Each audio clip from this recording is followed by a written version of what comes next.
Hi everybody. Well, as you can see, we've got the truck back from Atkinson Boss. Freezing cold winter in Scotland. I'm going to have a quick walk round the truck, have a look at the outside just quickly, seeing how it's here. Brought it back a couple of days ago, so obviously retained as much of the sort of parry the car side as we possibly can. So retained device, all the good bits. So round here,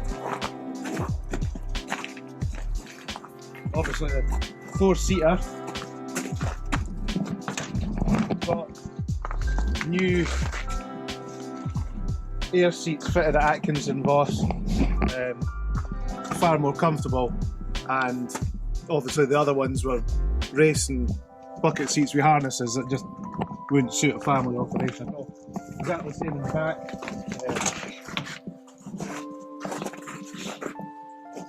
You can see it's still got a lot of work in progress to do. Kept the FIA roll cage. That's one of the things that I did like about having the truck. And you see plenty of room in the back there for kids. And that big box is going to be for a freezer back there. So that's the basics, but we'll have a run round outside, that lets you see. We can have a look quickly.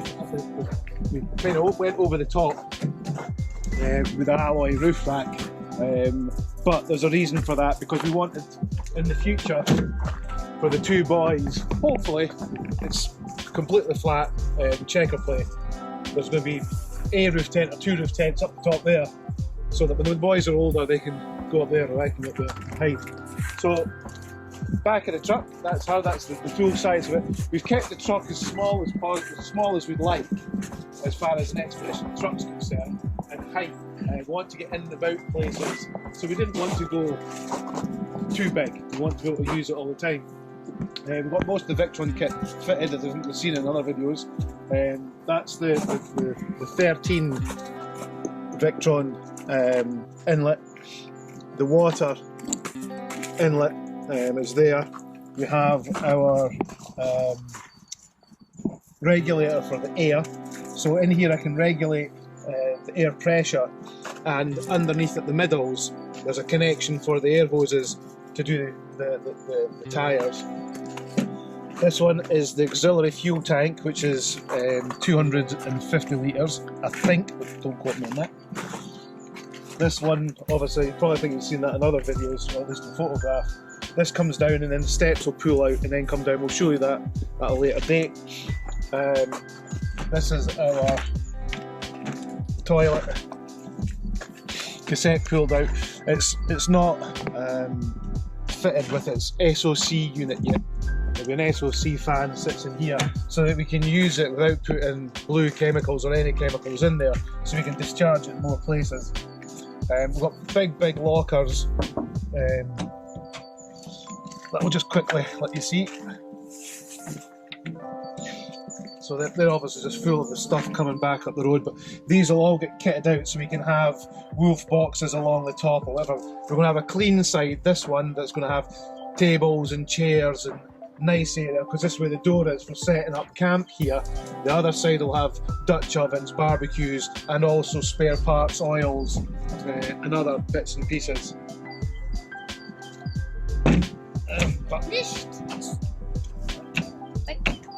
So that's that bit.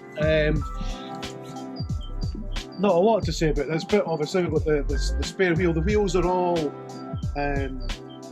split rims, so we can change the tyres without taking the actual wheel off. I haven't done that yet, so I haven't got a lot of confidence in that, so we'll see how that goes. This has been made as a run under, and not only that, it's some place to mount the sand ladders that will go on here. I do know that it's not the best place in the world for sand ladders, because we'll probably have to dig the sand ladders out to get to the sand ladders, but it is what it is at the moment. Around this side, we'll be able to see we've got right the way through we have this back storage area, but I think it's going to get broken into three. A clean one, a utilities one at this side, and then possibly drawers or something going through into the actual habitation pod itself.